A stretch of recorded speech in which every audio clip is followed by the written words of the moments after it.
Hi guys, welcome to my channel. আজকে আমি তোমাদের দেখাবো ফিলিপসের নতুন একটি ইন্ডাকশন ওভেন বের করেছে, যেটা খুবই সহজ। এর মধ্যে দেখো, প্রেশার কুকার আছে, স্লো কুক আছে, স্টির ফ্রাই আছে, গ্রেভি, রুটি, প্রচুর রকমের সিস্টেম আছে। আর সবথেকে মজার বিষয়টা কি জানো? ওয়েট, দেখাচ্ছি। প্রথমে সুইচটা অন করো। অন হয়ে গেল। অন হওয়ার পরে তুমি একটা পাত্রে জল নিয়ে আমি তোমাদের দেখাচ্ছি। এবার দেখো, অন করলে প্রেশার কুকার মোডে করলে, তার মানে তুমি এটা হাই ফ্লেমে দিয়ে দিয়েছো, রাইট?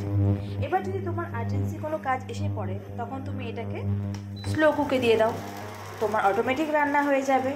হয়ে গেলে পরে অফ করে দাও। এখানে পজও আছে, সব কিছু আছে। সব থেকে বড় কথা হচ্ছে, এই ইন্ডাকশান ওভেনটা এখন ব্লিঙ্কিটেও পাওয়া যাচ্ছে, মাত্র 9 মিনিটে। হ্যাঁ, তবে আমি ব্লিঙ্কিটের অ্যাড দিচ্ছি না, তবে এটা সত্যি খুব কাজের জিনিস, তোমরা ইউজ করতে পারো।